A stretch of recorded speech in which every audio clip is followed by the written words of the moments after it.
You will hear a number of different recordings, and you will have to answer questions on what you hear.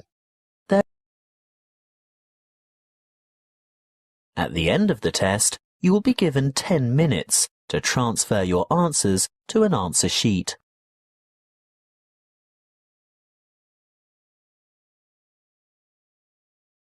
You will hear a conversation between a commercial property letting agent and a businessman who wants to move his business to new premises. First, you have some time to look at questions 1 to 6.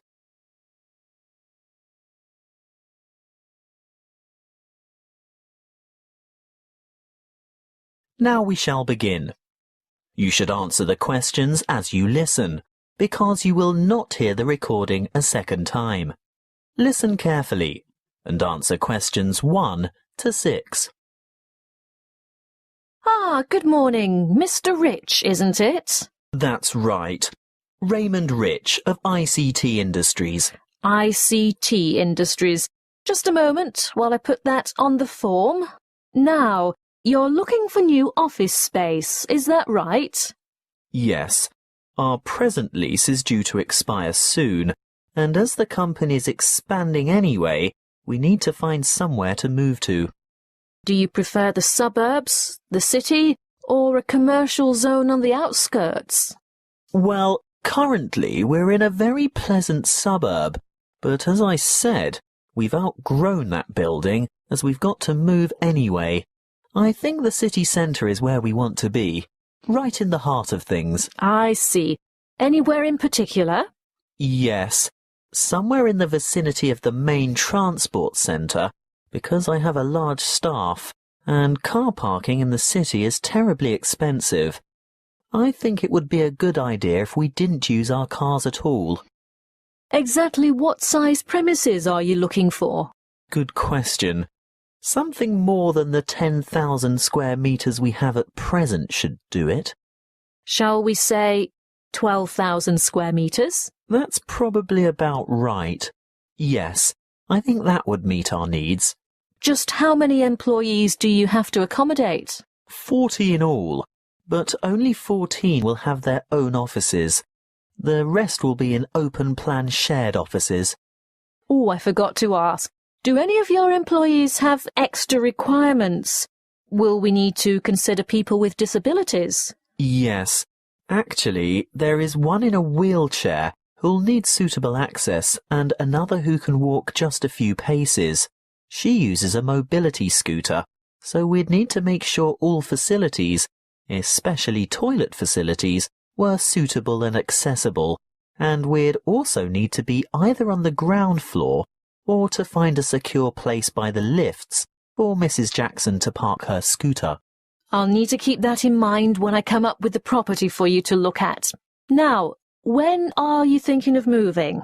Well, our current lease expires in August, so we'd like to have the move completed by then, of course. Well, there is a very suitable property that I have in mind here in the city, but the owners want a lease signed by the end of this month, May. Ooh, too early, I'm afraid. I'd be ready to sign up by the end of June, though. Shall we say signed up by the 1st of July and moved by the end of that month? Definitely.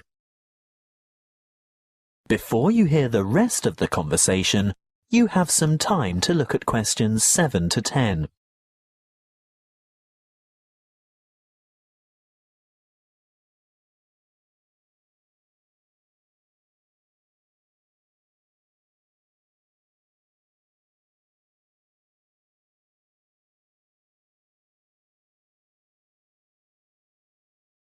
Now listen and answer questions 7 to 10.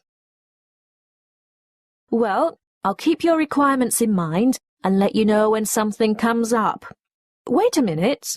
There is a vacant office space on the 10th floor of this very building. Would you care to take a look? It has only just become available, but I haven't started marketing it yet because it's in need of a bit of a makeover. The floor area is about the right size. Good. Let's see it then. Well, what do you think? Elevator access is great, And the lobby area is roomy enough for that disability vehicle you were telling me about? Oh, I don't know. There are too many small offices. Would we be able to take out a few of these walls and make bigger work areas? I don't see why not. Most of them are just partitions. Obviously, load-bearing walls can't be touched, but there aren't many of those to worry about. What about kitchen and dining facilities? We like our staff to feel comfortable eating at work. If they go out for lunch, it often leads to extended lunch hours and lost time. Come this way. This is the kitchen. Ooh, it's a bit pokey. We'd need to enlarge it somehow. What's behind the wall here? There's just a storeroom. You could take out that wall and expand into that space.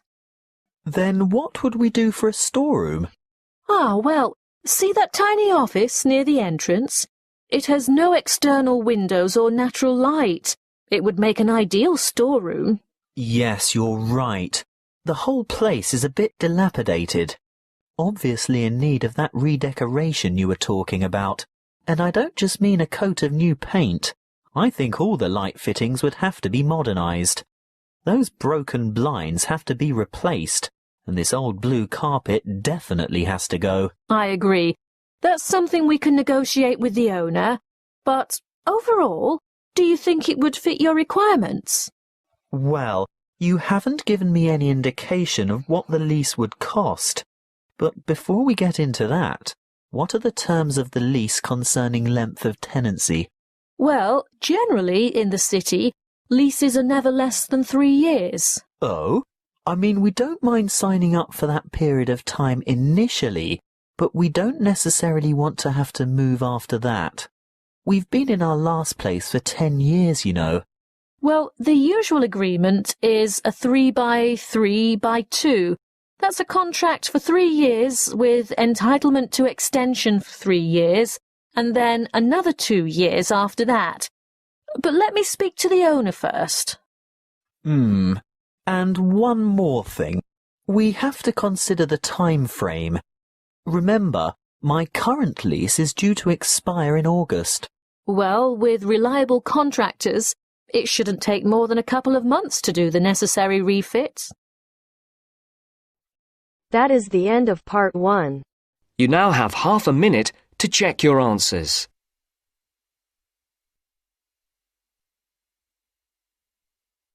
Now turns to part 2. Part 2. You will hear a student counsellor giving information and advice about further study. First, you have some time to look at questions 11 to 14.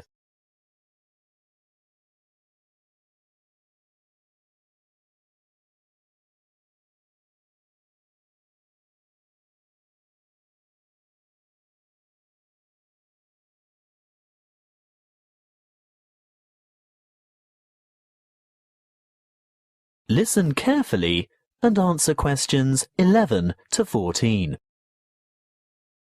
Are you thinking about further study? Well, listen to this before you make a decision. It will help you decide if going on to tertiary study is right for you, and it will help you make good decisions for the right reasons. It includes information about student life, what it will cost, and the different ways you can support yourself. What should you think about first? Well, obviously, you're thinking about tertiary study, and it's one of the biggest decisions you'll make in your life. What you decide now will affect the rest of your life. It's the last year of high school for most of you, and you're busy and under pressure. Perhaps you're thinking of going abroad, getting a job, or working for just a year or two to save some money before getting back to study. Let's assume you're choosing to continue studying next year. It's important that you set yourself goals and plan how you're going to achieve them. First off, career goals. What career do you want to pursue, or what is it your parents want you to do? Then, you need to think about employment opportunities at the end of your study. Will your qualification assist you in finding a rewarding job? Thirdly, course selection. Exactly what qualifications will you need? For instance, a degree, a diploma, or something else. Now we're down to study goals. The number of papers you can study at a time and what sort of grades you would like to attain. Before you hear the rest of the talk, you have some time to look at questions 15 to 20.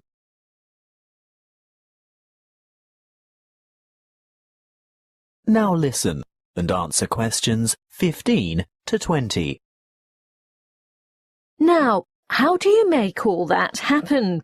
You might feel overwhelmed by all the choices, but there are people and agencies to help. Career Services is a great website with lots of useful information and a search tool for finding courses and providers throughout the country. Then there are the tertiary education institutions themselves. Universities and institutes of technology, for example, have comprehensive information on their particular websites. You can find out most anything there. Many campuses have a student support association, and they can tell you a lot about what to expect. Don't be afraid to ask them anything. I'm sure they've heard it all before. It might also be worthwhile to make inquiries with potential employers to see if they will fund or partially fund your studies. If it is a trade you want to learn, the apprenticeship scheme will help you earn while you learn. That way you'll get valuable work experience while you're studying.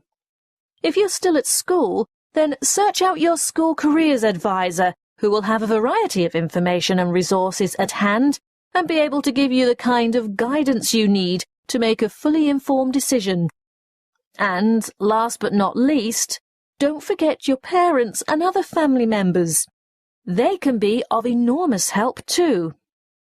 Oh, one last thing that might help you make up your mind. Have you thought of applying for a scholarship? Some embassies, governments and individual institutions offer scholarships to cover part or all of your study fees.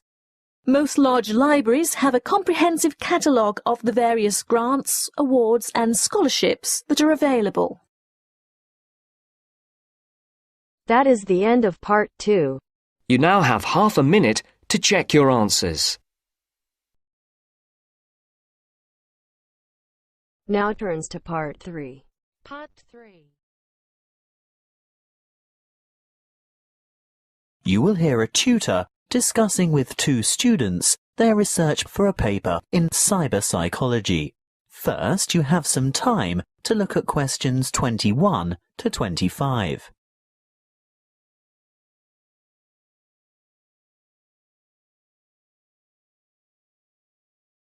Listen carefully and answer questions 21 to 25.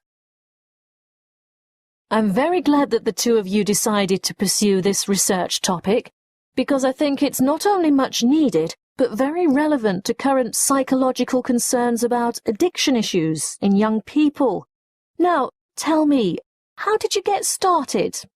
Well, we looked around for problems, or perceived problems, that teenagers in general might encounter, and we came up with the extremely popular phenomenon of instant messaging and the implications that the use or overuse of this form of communication might have on teen behaviour. Then we decided to propose the concept of instant messaging addiction. By the way, do you mind if we abbreviate instant messaging to IM in our discussion? Not at all. But before you go any further, tell me something about the demographic sample you used. We chose a random sample of teenagers from Jiangsu province from a typical public middle school, and we considered this group to be representative of teenagers in urban China. We distributed 500 questionnaires and 450 were returned.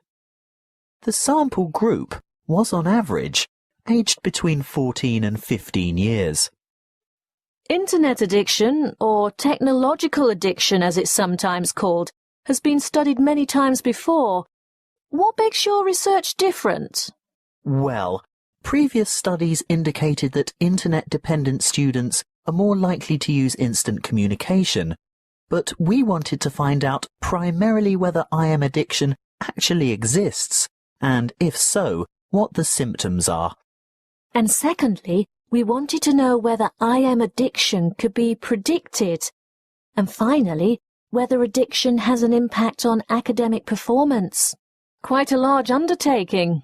Tell me, what IM addiction symptoms did you identify among teenagers in your sample? We found 4 major IM addiction symptoms, which are remarkably similar to the symptoms used to identify substance dependence, although here we're looking at behavioural addiction, not chemical addiction to drugs, alcohol, or the like. Yes, loss of control was a significant factor, which indicates that the addicts had less self-discipline. They could not control the amount of time they spent on IM, and they neglected their schoolwork, as well as other responsibilities or obligations they might have. Obviously, academic performance was adversely affected. I'm sure that led to a lot of complaints from family and friends, not to mention teachers. Yes, of course. Another symptom was, as you would expect, a preoccupation with instant messaging. They would be annoyed if interrupted when chatting online, and they would feel depressed and moody when they couldn't. They would go without sleep in order to chat, and when they were offline, they would still be thinking about online chatting. As in chemical addiction, they would need to increase the dose, in this case of IM time, to get satisfaction. That sounds quite disturbing. Yes, and as you can imagine, loss of relationships due to overuse of IM was a factor too. The addicted teenagers would rather chat online than go out with friends or spend time with family, which jeopardized their social relationships and their educational opportunities. The fourth addictive factor we found was escape. These teenagers used IM as a form of escape from reality and responsibilities. Before you hear the rest of the conversation, you have some time to look at questions 26 to 30.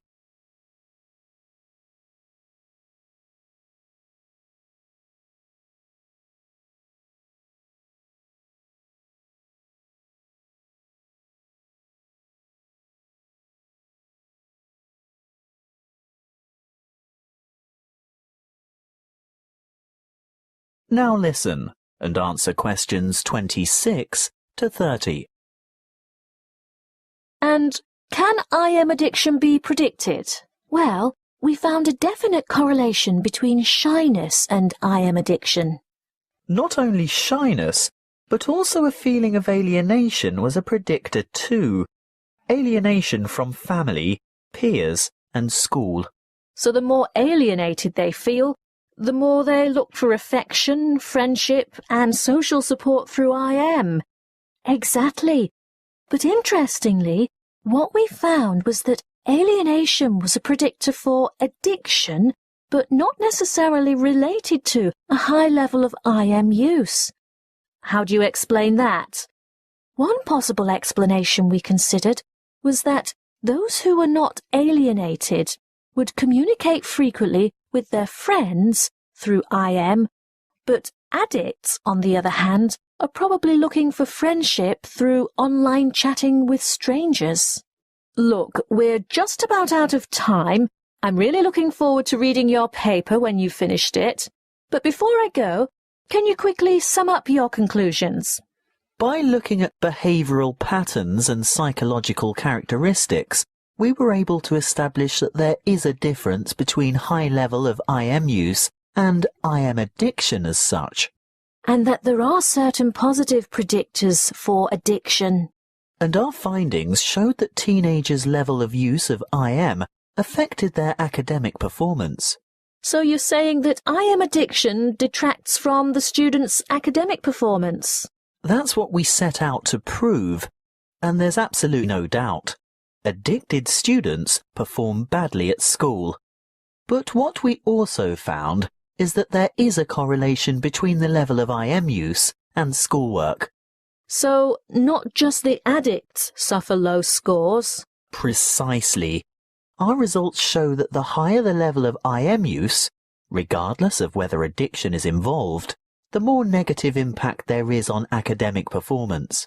Your research shows, then, that not only should teachers and parents be on the lookout for those teenagers who might be vulnerable to IM addiction, but that parents should pay close attention and provide proper guidance and monitor their teenagers' level of use of instant messaging. Yes, that's it in a nutshell.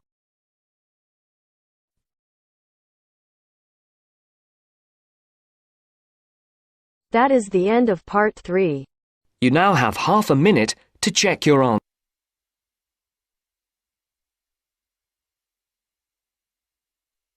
Now turns to part 4. Part 4. You will hear a geography lecture on the British Isles. First, you have some time to look at questions 31 to 40.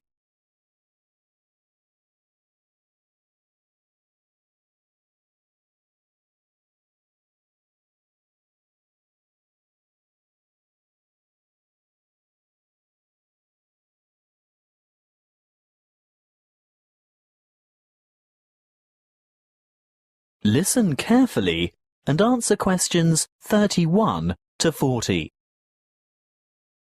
Hello, I'm glad so many of you have turned out to hear what I have to say today about the British Isles, that area of the Eastern Atlantic that we Americans find so confusing. I'm afraid just looking at a map or a page in the atlas doesn't necessarily explain the geographic terminology. In referring to the British Isles, a word of apology for those of you of Irish descent, that is, those whose ancestors come from Ire, the Republic of Ireland. No matter how geographically accurate the place names that I use today are, some of you will be understandably upset to be included in anything termed British. I have a very useful image that might help you differentiate between the various labels that distinguish the political and geographic reality of the so-called British Isles. I want to show you a Venn diagram, which is a mathematical illustration that shows all the possible relationships between sets.